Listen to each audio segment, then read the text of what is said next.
No, don't look at him. Oh, yeah. Come here. Give me all of it. What are you doing? I am here. I am going to say welcome to the 5 Reasons Postgame. No. Final yard. No. You're behind enemy lines. I'm Ethan Scully. Thanks to our producer, Manny Chang. Let me just go through the panel real quick, tell you about the sponsor, and then obviously we'll get to one of the most improbable wins in Miami Dolphins history, actually. I don't think it's too much to say that. We got Hussam Patel up on the upper left side. We got Louis Sung in the middle. Eric Wadicki on the right side. Michael Quirk below. Others may join us as we go. Again, we're here on the 5 Reasons YouTube channel. We're sponsored by PrizePicks. We appreciate you guys using that code 5, F-I-V-E. We got Ron Caniff too.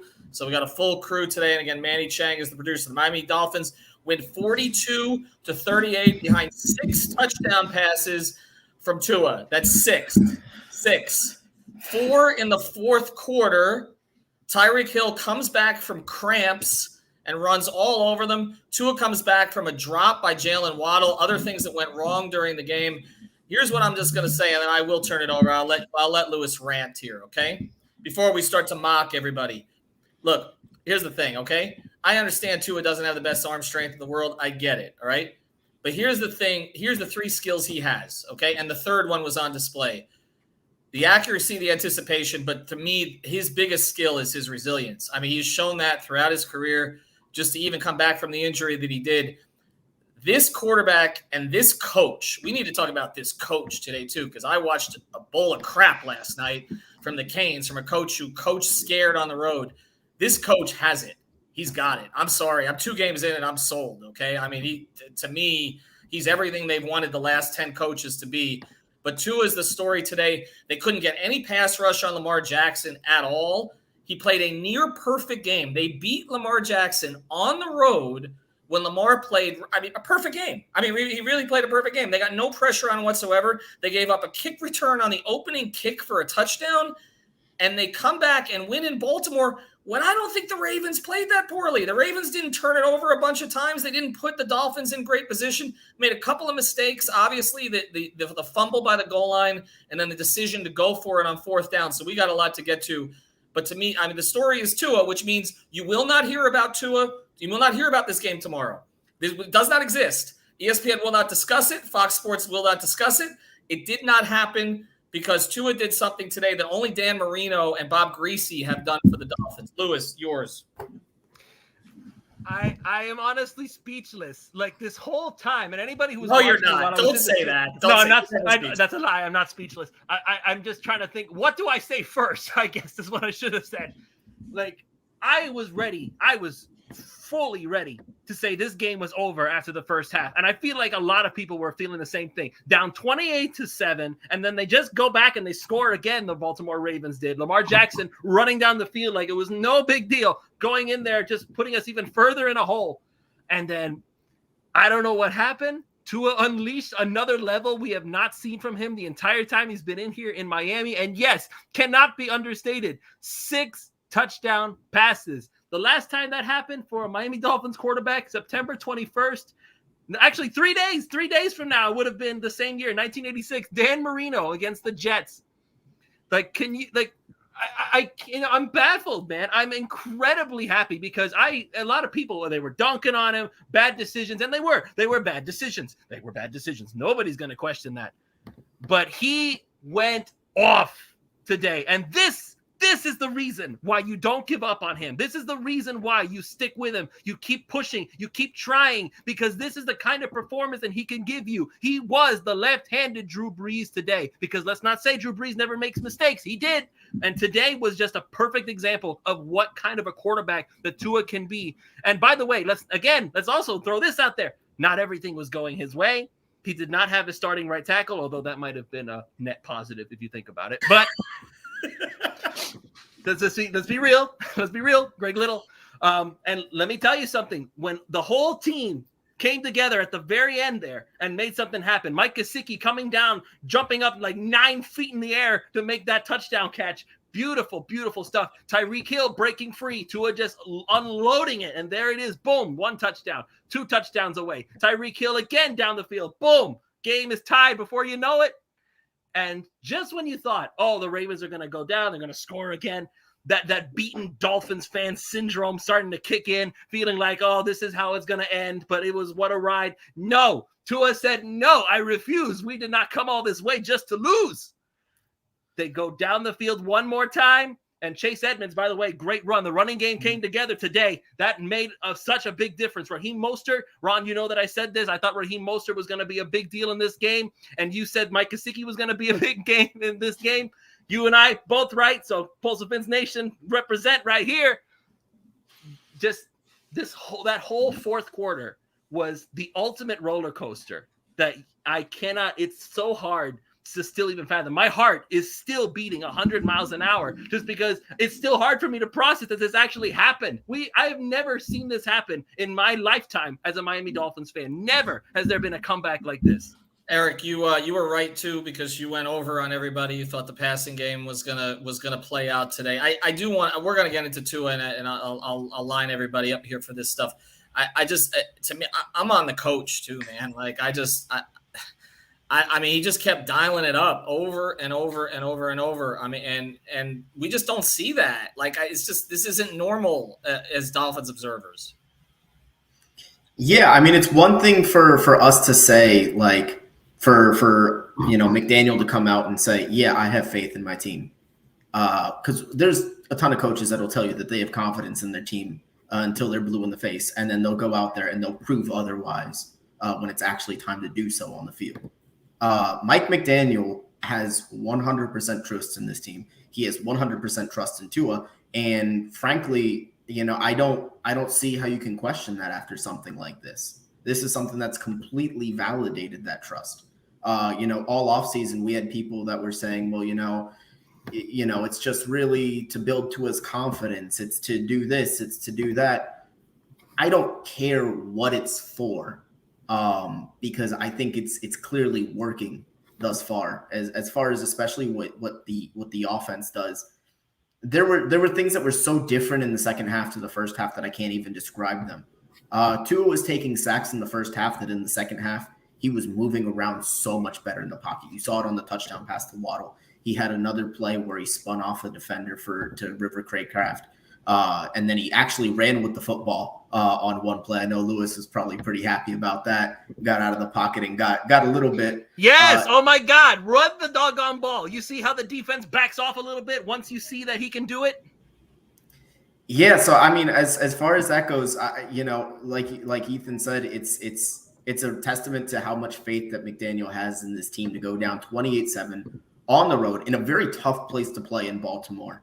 And to come all the way back, especially, it's not like they cut the deficit going into the fourth quarter. They were down 21 in the fourth quarter. Same as they were at halftime. And then they go 28-3 in the fourth quarter. Just absolutely incredible stuff. Ethan's muted. I want to pivot to Ron. You guys will get used to that. The Heat guys are. By the way, we got to acknowledge Lázaro Vasquez with the super chat, $5 donation. Thank you very much. Our friend Ben, who I know from all the Heat chat, to say he still underthrew that touchdown. I love you, Ben. So here, Hill and Waddle today, Ron, 22 receptions, 361 yards, and 4 touchdowns. I mean, that kind of looks like an off-season plan that came together. That looked like a Madden game. I mean, I've watched the Dolphins for a long time. I've been a Dolphins fan since 1984. I mean, that's how long I've been watching the Dolphins. I lived and breathed in my childhood years Dan Marino. And we've had some wins and we've had some success and we've had some fun and we've had the Miami Miracle and, some times where we beat teams we shouldn't when we were terrible and all that. But I have never since the 90s felt what I feel right now as a Dolphins fan. I mean, I'm glad that I wasn't on here first because I was actually emotional as a Dolphins fan. I couldn't believe. But by the time, as first you see him throw a touchdown, then you see him throw another touchdown. Now he's got 4 touchdowns. You're like, okay.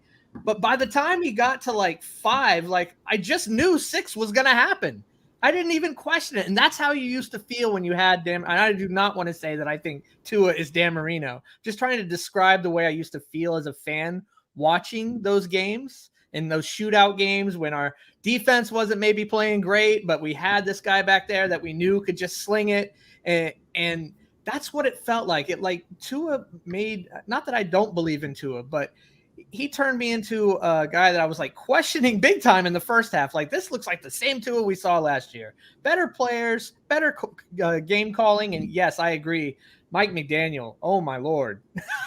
That man's play calling, what he's done with that offense, unbelievable. But Tua just made a believer out of me in a turn of a quarter. It just, I went from like, oh, that was kind of nice. Oh, that was kind of nice. And then by the time we got to the end, I just knew he was going to throw the touchdown. I knew he was going to throw 6. That I just had no doubt in my mind by the end. And that's how it used to feel when you were a Dolphins fan and Dan Marino was back there. When you were down 2 scores, whatever, the fourth quarter, you just knew he was going to come in and just pull it out somehow because he had the receiver. He had Clayton, he had Duper, and now we got Hill and we got Waddle, and Tua just made it happen, man. And I'm going to give bigger credit to the defense, because if anybody was getting destroyed the first half of the game and even the start of the third quarter, the defense. Congratulations for figuring it out, whatever it was you figured out, and helping get the stops that Miami need, because if they don't get the stops, 6 touchdowns don't win the game. So getting the stops too was also crucial. So just congratulations to the whole team putting it together like that. It is so exciting. Wow. Amazing. Yeah, I mean, that's the thing when you mentioned, and this comes in about the Dolphins-Patriots game, a lot of those Marino games, he came back and then the Dolphins coughed it up late, the defense. We got Hussam, we got Michael. I want to go to you two guys. Let me just ask this question, because what we saw today, look, this is not a sustainable strategy, right? Like, I mean, falling behind 3 touchdowns. Did they have a sack the whole game? They didn't sack Lamar, right? No sacks? They didn't sack Lamar. Did they have one pressure, Hussam? I'm not even sure. There was one pressure late, I thought, right? Like one? They had a lot of pressures, but they basically just couldn't close on him because of his, movement skills. I mean, Lamar Jackson is just absolutely amazing in the pockets, and kudos to the Ravens offense and Greg Roman. They had answers to almost every single thing.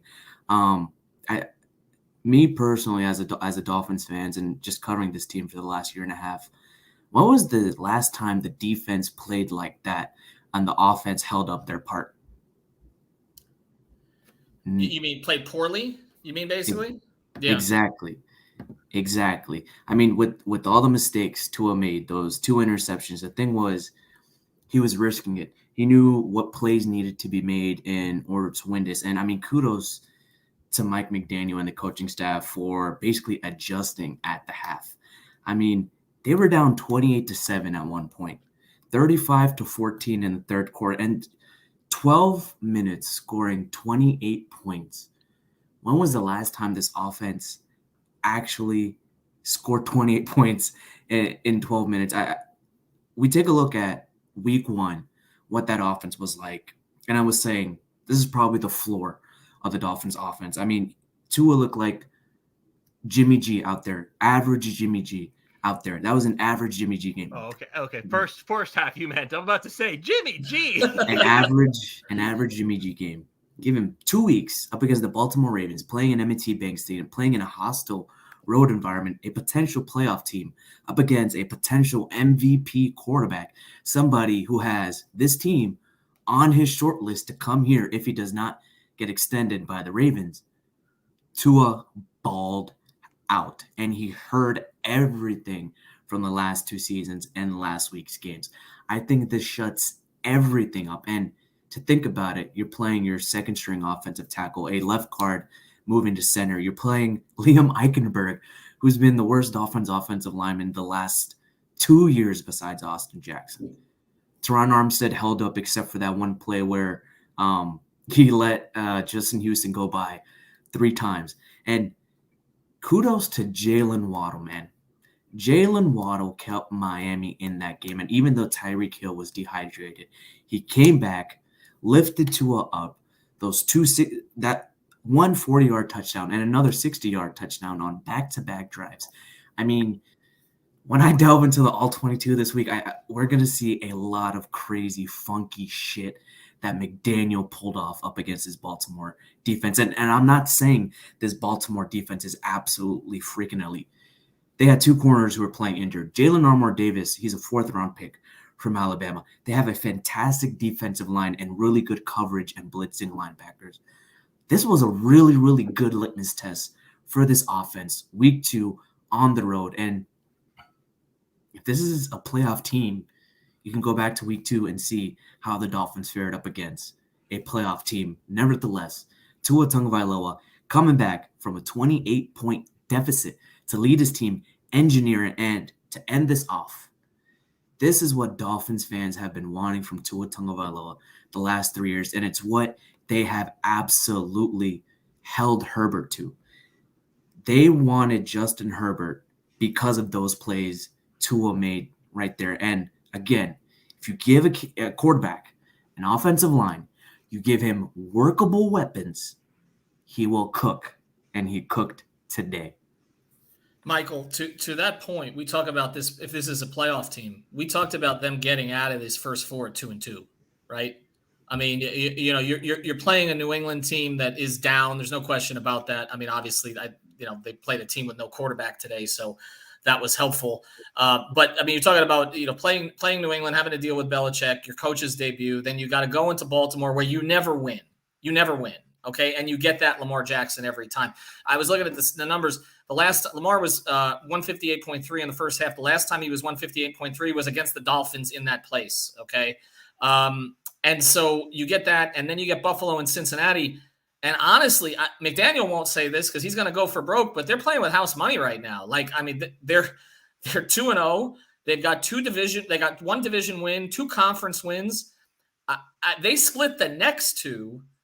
And I mean, they're a national story, right? Like, I mean, I know that's not the way he's going to approach this, but it's remarkable. And considering the circumstances of where they were, and now, again, their quarterback has confidence. And I think more importantly, the team has confidence in him. I think that's the single most important thing that comes out of today. Yeah, absolutely. And, when you see McDaniel leaving the field, there's one singular tire mark going behind him, and that's from that wheelbarrow. We all saw that again today. For me, I love seeing Tua looking like in that second half, he looked like Alabama Tua, where he was stepping up in the pocket when he needed, where it seemed like he had eyes in the back of his head at times and was able to spin out, was able to feel comfortable in the pocket, outside the pocket, on the run, and just letting his elite playmakers be elite playmakers. You can put Tyreek Hill in a phone booth and he can get out of it. I mean, just the amount of times where I was yelling at the TV to get down or to go out of bounds at Tyreek Hill, and then I had to remind myself who I was talking to. It's Tyreek Hill. Just get him the ball and good things will happen. And we saw that. And the execution by the offensive line in the second half really, really helped as well. That Chase Edmonds run had a couple really strong blocks in it. How about the blocking from Ingold today out of the backfield? It was like you said, Ethan, they won't say it's house money, but we said going into this year, you want to be 2-2 coming out of that absolutely brutal stretch. And they've already got their 2 wins. So it's you have to feel tremendous on where you're at right now. What a start from Mike McDaniel, where he say, hey, for the start of your coaching career, you're going to go up against one of the 2 best coaches of all time, and then you're going to go on the road to a hostile environment and play another Super Bowl winning head coach with an elite talent at quarterback in a contract year, and Lamar was fully in his bag, and you're going to have to come back from 3 touchdowns down in the fourth quarter. You really have to feel good about everything surrounding the important pieces of this team after today. And anyone who said, oh, maybe the Dolphins gave up too much for Tyreek Hill really got their answer today. Yeah, I was saying, if you're not playing Tyreek and Waddle and Prize Picks every week, I mean, literally, you're just pissing money away at this point. But Ron, to the point of the other guys, okay, because we're going to talk about Tua, we're going to talk about Waddle. But, right, Edmonds made big plays late. Gesicki was rediscovered today, as you guys discussed. Armstead played, which I wasn't sure during the week he was going to play. They needed him to play based on everything else that happened. I thought Tua had, for the most part, had time to step up in the pocket on most plays. I mean, he did again show a little bit of creativity to kind of get out of there at times. I wish he threw a little better when he was running to his right, which is one of those things. But I mean, he did show the ability to improvise.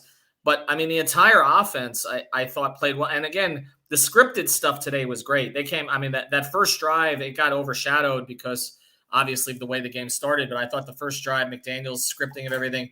But I mean, they look like they have a chance to be an elite offense, like overall, and they don't need necessarily. I know they ran on the first play of the game. They ran a little more on first down today, but they don't have to do that necessarily. But they've gotten big plays from Edmonds both games late. It seems like that's enough.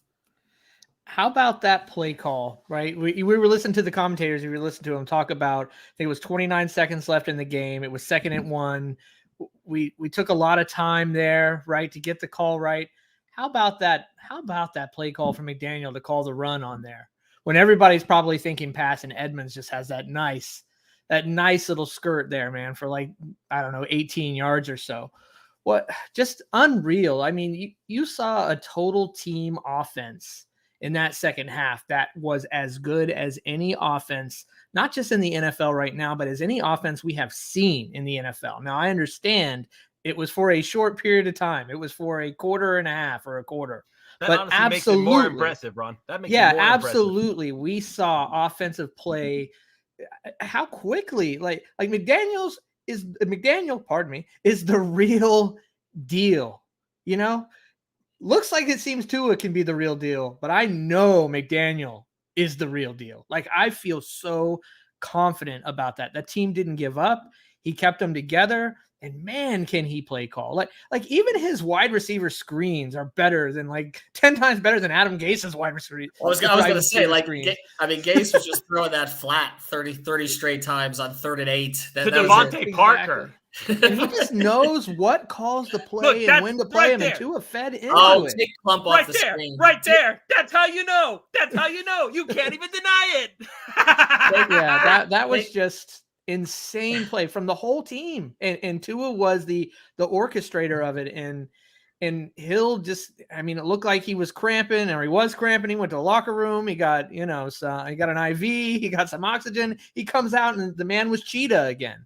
And Waddle just never stopped being Waddle the entire game. And Gesicki got in and on it. And then you realize too that the stuff that Miami did with the roster ahead of time, who they kept, who they let go, who they keep on the practice squad, who they bring up. They're not just like shooting from the hip. McDaniel has purpose with everything he's doing with that type of roster manipulation and who he's keeping inactive and who he's bringing up and all that. It all has purpose. It was beautiful. I mean, we saw it today. We saw that Miami could be. This is the stuff we were talking about in the offseason, guys. This is what we were hoping to see. We didn't see it against the Patriots. We didn't see it in the first half at Baltimore. And then all of a sudden, in 6.5 quarters, we saw what we were hoping to see. And man, I hope we continue to see it, because Ron, if we do, this team is going to be really good. Well, but see, I would argue that we have seen it. I know we needed to see. I mean, you're never going to see what we just saw again, probably, right? Like, you're not going to see 4 touchdowns in the fourth quarter. But what probably right? But what I would argue, and I'm going to bring in the Heat stuff here because I know people use this. I'm accustomed to covering a coach who has purpose, that there is a plan for everyone, and I'm not accustomed to covering that on the Dolphins side.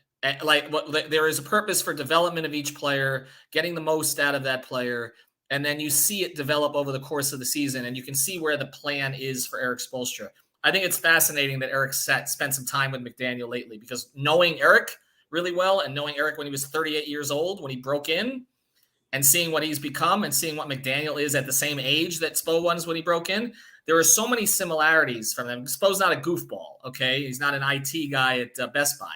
But there are similarities in terms of the way that they think, and I can see it, and the way that they organize, and the way that, again, there's a specific plan for every particular player on the roster.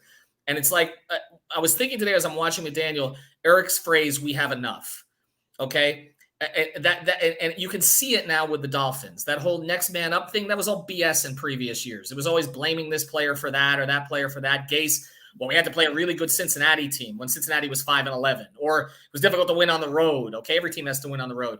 But the no excuses mentality, that we're going to keep innovating, we're going to keep pressuring. That has not existed, Eric, on the Dolphin side. And then I'll pivot to Lewis after that. Like, and I see it now. Like, you can see this happening. Like, I don't think we can talk about this season. To me, the most encouraging thing about this, whether they found their quarterback or not, is they have found their coach for the next 10 years. I am totally comfortable with that. And so now you can build, because you don't think that you're going to have to rip the whole thing's foundation out in 2 or 3 years again and change players for different schemes. It's going to be one guy who's doing all this. And when we talk about Tua and the way he played today, Eric, a lot of this is the fact that Mike McDaniel put his arm around him from the very beginning of training camp and said, "You're my guy," unlike what Flores did. We're going to build this thing around you. And then he and Greer together put together a team that fits his skill set. That's, to me, what makes this difference. This is sustainable. Tony Sperano, first-year Wildcat, not sustainable. Adam Gase, with that personality, not sustainable. Joe Philbin picking up papers in the grass, not sustainable, okay? This Cam Cameron telling players to go use, this is my favorite, the tug of war in the back, and then he actually put everybody on the same side so that the rope got pulled in a certain direction, not sustainable. This feels sustainable to me. Like, that's the difference. Yeah, I think when you look at Mike McDaniel, what he brings to the game, and specifically how he looks at the game, I mean, he's just, you can tell that he's definitely got a mentality where he's a problem solver. He enjoys that challenge of kind of, he's got this kind of like mad scientist quality about him where you can tell he really enjoys just kind of tinkering in the X's and O's. Like, he absolutely loves that. And he's not somebody that's pretending to be something he's not. He's not one of these raw coaches that guys are going to get tired of after 2 years. You know, he's who he is every day. And the players absolutely appreciate that. You know, he's not going to sit up here and, you know, puff out his chest at the guys. They know he's got no business doing that. He knows he's got no business doing that. But the thing is, and it's been a theme from day one, and it's not just Tua, it's across the board. He's all about inspiring confidence in his players. And you can tell that the players are bought in because they clearly believe that he said from day one, I know that I have these guys' careers in my hands. And so he wants them to do as well as they possibly can. And so he's got the guys bought in on that level. And I think that's again, it's something that you see when you're down 21 points on the road against a quality opponent. Previous Dolphins teams quit. They quit. You know, but this team didn't. And it's an absolute credit to them. The confidence of Mike McDaniel and the confidence that he instilled in his players. Specifically Tua, who I thought, you know, towards the end of the fourth quarter, you know, I don't know if I saw this right or wrong, but he was kind of looking indignant on the sidelines. He kind of looked a little fired up today. So I do hope to see a little bit more of that out of him going forward. Well, we've seen some of that. We've seen him we've seen some people take some shots at the national media. He hears it. I actually think that some of the mistakes he made today are a result of that. I think him forcing that ball to Hill, where he's trying to show off his arm strength there into double coverage. I thought that the deep ball was a force, and obviously, and so I think sometimes he's trying to prove people wrong and has to pull that back a little bit. I do have a couple programming notes that I'm gonna ask Lewis a question and then turn it over to Lewis because I've got some administrative stuff I got to do here with 6,000 people texting me. But one thing I do want to mention is tomorrow. Make sure you catch the Extra Yard with Alex Dono and Troy Stratford at 3:00. It's a great show. Get a little different perspective from Troy on there. And, of course, Behind Enemy Lines will be back next week. Pulse of Fins Nation, when is it on with you guys this week? Same time? Tuesday, 7 p.m. And, oh, my gosh, I think we're going to get a lot of stuff to talk about on that one. I would think. And so check that out. Of course, thanks to our sponsor, Prize Picks. Use the code 5FIVE. Before I go, though, Lewis, I'm going to turn this on the negative for you just a little bit. Because the defense made a couple of plays late, okay? But man, I have some concerns, okay? I mean, the pass rush, Jalen Phillips, we haven't really seen anything through 2 weeks. I mean, I feel like Agba will get it back, but he did not make an impact today. I didn't think they got any push up the middle. today. I thought X was bad today. Somebody disagree. I mean, not just the one play, but he just was not himself. I know, and they don't have Byron Jones back for a couple more games. Do you have? I mean, they're going against the Bills and the Bengals next. They're seeing Josh Allen and Joe Burrow next. Do you have any concerns there? I have concerns with Josh Allen. I don't really have so many concerns about Joe Burrow because let me tell you something. I'm more scared of Lamar Jackson than I am of Joe Burrow. That's just the honest truth on that.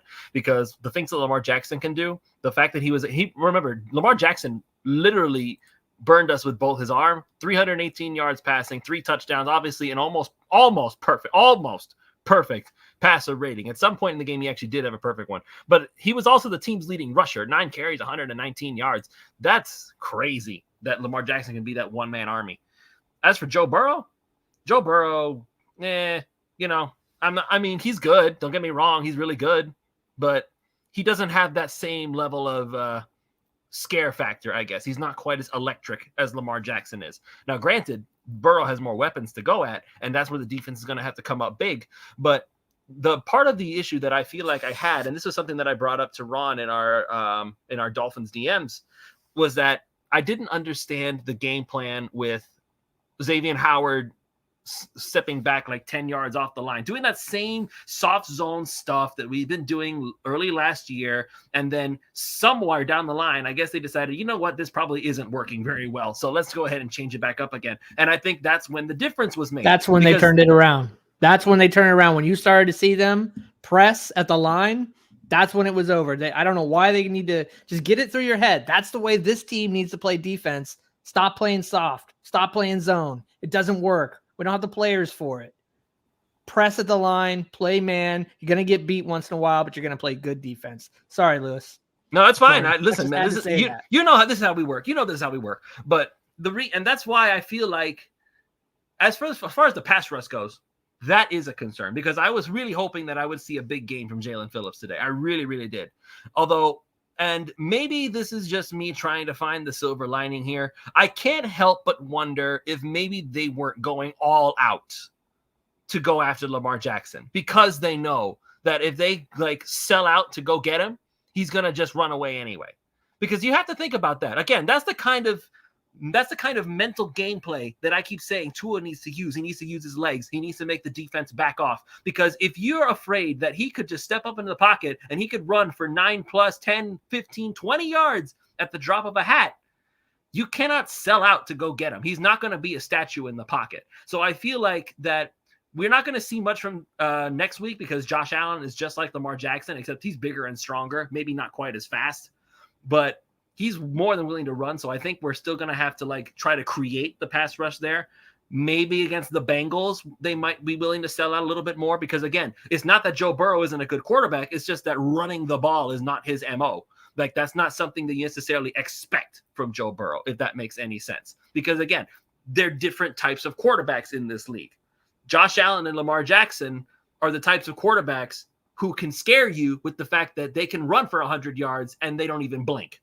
Joe Burrow has plenty, and I mean plenty of weapons, right up there with the same kind of weapons that Tua has, quite frankly, because Jamar Chase, T. Higgins, and I can't remember the other guy's name now, and I'm blanking. That Mixon guy? Or Joe Mixon as the running back, yeah. Right. Let me before I go, I'm going to turn it over to you guys here. Let me just a couple things I just want to get to real quick. This comes from ESPN.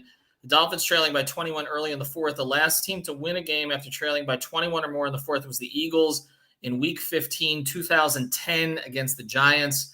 From 2011 to 2022, entering today's Dolphins win, teams were 0-711 when trailing by 21 or more points in the fourth. Also, this quote from Tyreek Hill on Mike McDaniel's play calling, it was like he was out there playing Madden when Madden was good. Not when Madden's like it is now. And then this quote from Robert Griffin III, this tweet, Tua left no doubt today you can lead this Dolphins team to the promised land, period. So we will see. What I'm curious about tomorrow is, has the dialogue changed or will it just be ignored? That's what I'm curious about. I mean, if that tweet by Stephen A. has anything to go for, they may have no choice but to talk about it on First Take. I know that you said, they'll ignore it. I feel like this was such a big performance You have to acknowledge it. Here's my favorite tweet, because I got to end on an NBA note from Kevin Durant.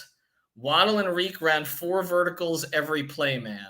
So we've officially crossed over. You guys can carry it as long as you want here. I got to take care of some stuff. Thanks everybody for joining again. Catch Extra Yard tomorrow. Also, Big Six Rings Canes tomorrow. I know people are frustrated about what happened last night. There it is. There's the quote. Thanks to Manny for producing. So thanks, guys. Alrighty, so I just want to go ahead because there was something that Ethan had mentioned, and something that hasn't been necessarily addressed with the whole Mike McDaniel's discussion. Because there was someone in the chat earlier who was basically saying that as a coach, Brian Flores was better. Now, here's why I disagree with that, and it's not necessarily because I think Brian Flores is a bad coach. Don't get me wrong. There were a lot of things that Brian Flores did I did like. But there was always a few things in there that I was consistent about my complaining about with Brian Flores. His personnel decisions and his ego. That doggone ego. It's the same thing that killed Adam Gase when he was the head coach in Miami. Mike McDaniel is the offensive genius that Adam Gase was supposed to be. And here's why I believe that. Mike McDaniel comes from a system that basically demands that the team function as a whole. The San Francisco 49ers, they don't win because they have superstar players. They do not win because they have game-changing, ridiculous athletes running around making stuff happen. They win on execution, and they win on, believe it or not, as awful and as cliche as this sounds, they win on teamwork. Teamwork. And that's something that you cannot overlook, because that's what the kind of a system, that's what kind of a culture that Mike McDaniel is fostering. And not like the kind that Brian Flores had, where I'm going to hold all of you accountable. It's the same kind. It's the kind of teamwork that says, I believe that you guys can make this happen. And he shows it. He doesn't just say it. He shows it. Everybody could tell the past 2 seasons that Brian Flores and Tua Tagovailoa did not get along. Brian Flores didn't want nothing to do with Tua. He looked for every excuse to bench Tua. He looked for people that he could try to. There were rumors flying about it, and he refused to be committal about it. All that makes a difference. But even more than that, Mike McDaniel understands that a team needs to be in all phases. It's not one thing. Brian Flores was only about defense. He could not coach offense. He sucked at coaching offense. And not only that, he was sucked at finding offensive coaches to help him. It's not about just the quarterback. It is not. All of this amazing stuff that we're saying Tua did, and it was absolutely amazing. I would make the argument that the fact that they were able to run the ball, they were able to get some semblance of balance with how they threw the ball. They were able to actually make it so that the defense was able to snap out of it a little bit. Because look at this. Raheem Mostert, 11 carries, 51 yards, averaged 4.6 yards a carry. Chase Edmonds, 5 carries, 33 yards. That's 6.6 yards a carry. Those types of running plays make a difference. Because now it's not just, they're all going to throw. We can just pin our ears back and attack Tua. Now you're not sure. And it showed right there at the end of the game, like you mentioned, Ron, they handed it off to Chase Edmonds, and they were not ready for it. They did not expect it, and that is the kind of thing that makes this offense go. It's an all-player event. There's not just one guy that you are watching and seeing, is this guy going to do it? Is this guy solely going to be responsible for the team's success or failure? This is the first time that I can really sit here with conviction and say, and I may have felt it when Brian Flores was around, but never with as much conviction as I feel right now. This team is going to actually be a team, just like the San Francisco 49ers were. And that is where I think Mike McDaniel overshadows Brian Flores. Because, again, Brian Flores was a good coach. He knows his football, don't get me wrong. But his own pride, his own ridiculous notion of what is supposed to be good or not gets in his way. Mike McDaniel doesn't have an ego. He's willing to listen to other people and what they're telling him. He's willing to look around at what it is that he's looking at and say, you know what, this didn't work. Let me try this instead. Let me try this instead. Let me try this instead. Instead of waiting until the final week of the season to dump Jesse Davis and put Robert Jones in instead and say, you know what, Let's just give it a shot just because we already know the season is a bust. And by the way, I see some of my buddies in there. I see Javier. I'm going to give you a shout out, my friend. It's been a long time since we talked. Listen, Mike McDaniel is a better coach than Brian Flores. And the whole reason why is because he is not letting his own supposed genius get in the way of his decision-making. He can see when things are not working. He's willing to make that adjustment, and that makes all the difference. Greg Little is doing better than Austin Jackson was at right tackle. I suspect that even when Austin Jackson comes back, Greg Little's not going to get that job back just because he was the guy that they picked the first time. Because Mike McDaniel sees the difference that is made. Greg Little is better at right tackle than Austin Jackson is. There's no question about it at this point. So I think because he sees, oops, I made a mistake, they're going to let Greg Little keep that job because you can't deny it. And so now they're going to look at it and say, and by the way, Mike Gesicki, maybe Mike McDaniel will look at what he saw today and say, you know what? Maybe I should just let Mike Gesicki run some more routes and say, forget about the traditional blocking thing. Let's just trust that the offensive line can make something happen. And suddenly Mike Gesicki looks so much more effective. That's a weapon that they were willing to give up for the sake of the scheme. And Mike McDaniel was like, you know what? This isn't working. Let me go send Gesicki out on some routes.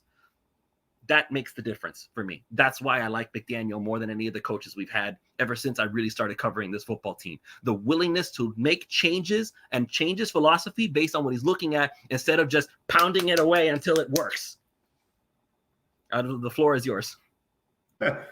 Yeah, I mean, it's definitely not. You get the feeling he's not going to try to jam a square peg through a round hole.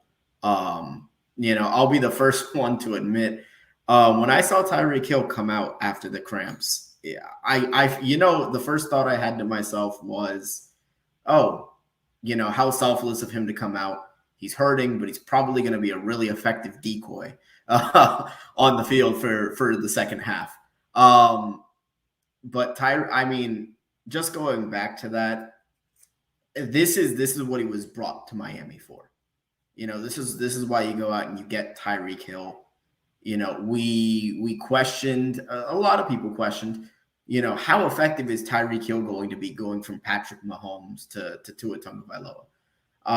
And Tyreek Hill is going to be just fine. Thank you very much. He's going to be Tyreek Hill.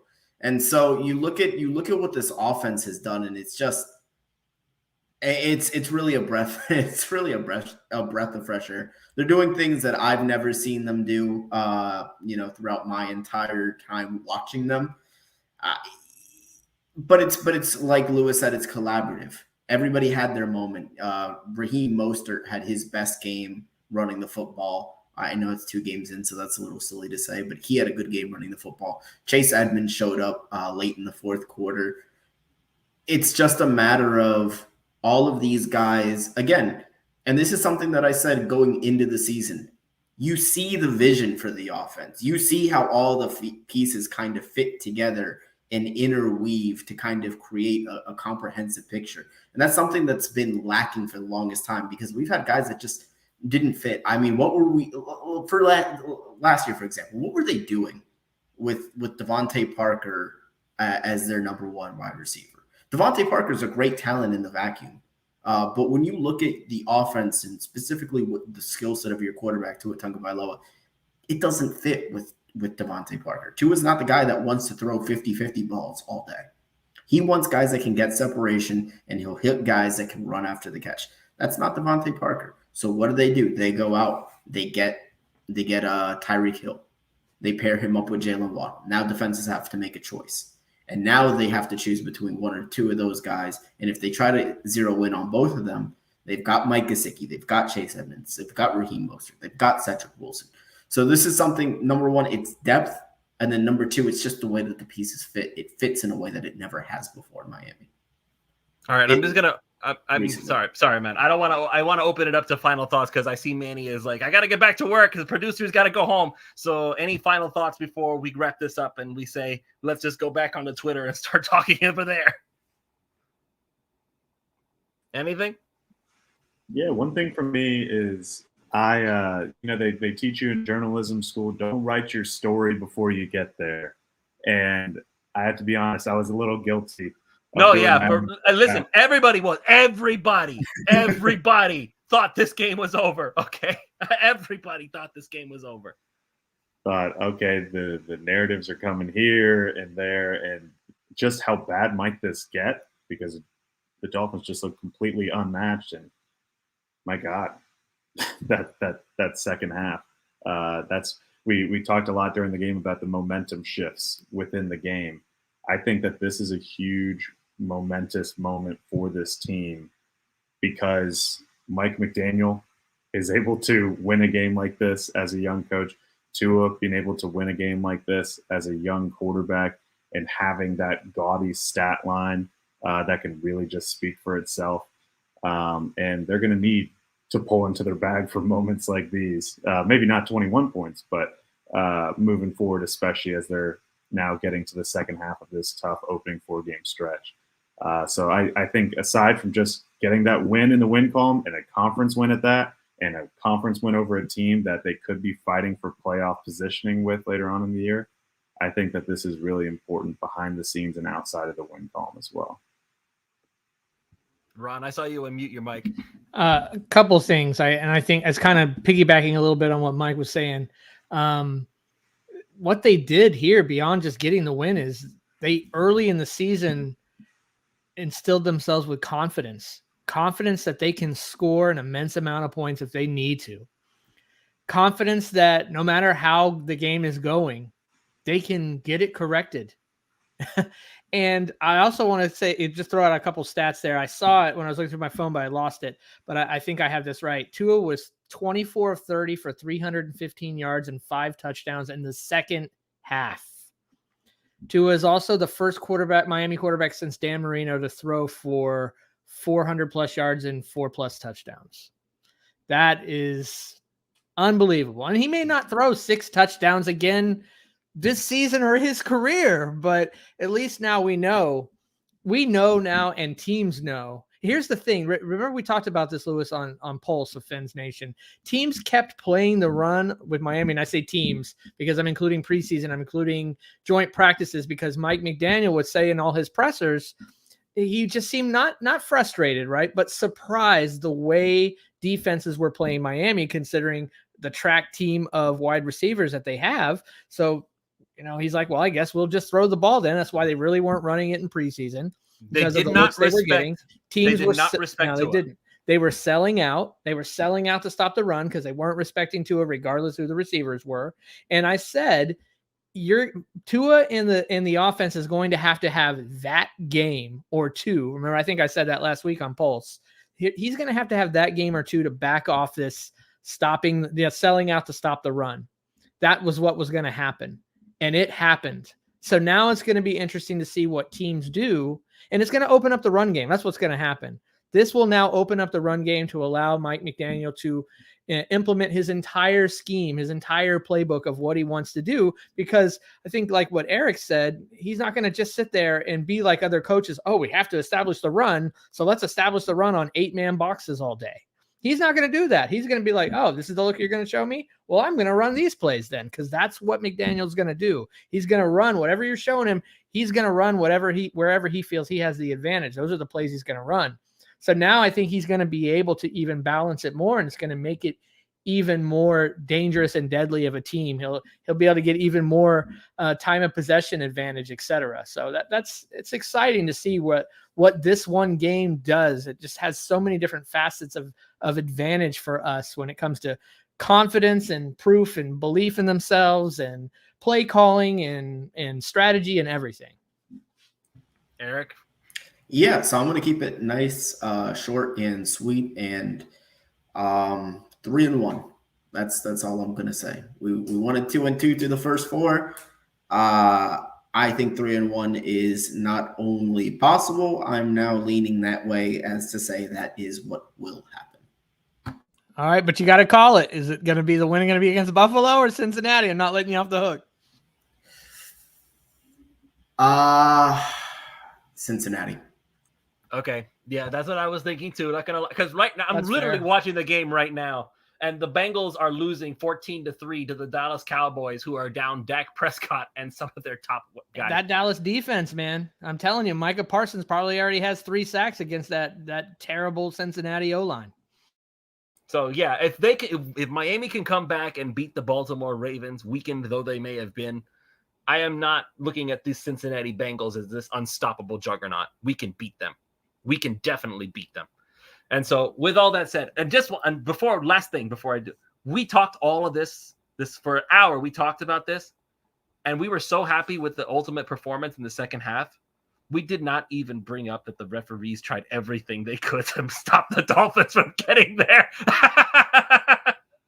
I don't like to complain about the refs, but I mean, I'm going to complain about the refs. That was ridiculous. Some of those calls out there were tripping. It's like tripping. Terrible you call. ran him over. What are you talking about? He runs him over and calls for tripping. What? I mean, and it felt like every time Miami needed 10 yards, they needed to get 11 because they were calling it 9 yards. I'm like, what is happening in this game here?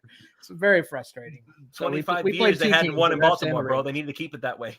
25 years they hadn't won in Baltimore. 25 years. Yeah, that's right. Quarter of a century since October 19th to 1997, right? That was the last time we beat the Ravens on the road. My brother was going to be born later that year, bro. That's how long ago it's been.